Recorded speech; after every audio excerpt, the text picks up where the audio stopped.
Saudara, jelang Natal dan Tahun Baru, harga sejumlah bahan makanan pokok di Makassar, Sulawesi Selatan perlahan mulai merangkak naik. Kenaikan tertinggi terjadi untuk komoditi bawang merah.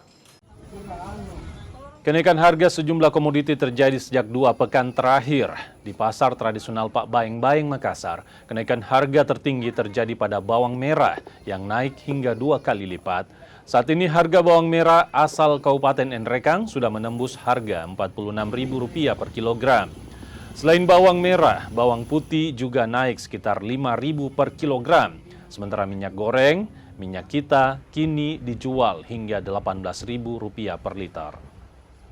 Dia naik harga berapa nih? Kalau bawang putih kisaran 2.000 per kilo, bawang merah dari harga 30 sekarang hampir 50, 48 atau 46 yang bagus sih. Sudah berapa lama itu berlangsung? Baru ini sekitar 2 minggu. Mungkin baru musim tanam ini. Kalau kenaikannya mungkin ini bertahap atau langsung tinggi? Ya, bertahap. Berapa dulu kenaikan pertamanya? Dari 25 naik 30, 35 naik 45, ini di atas sedikit karena mungkin kurang stok. Harga tertinggi kita jual berapa? 46 sementara. Kalau Bawang putih 40 biasanya 38, 37. kalau dari distributor atau petani ya langsungnya apa?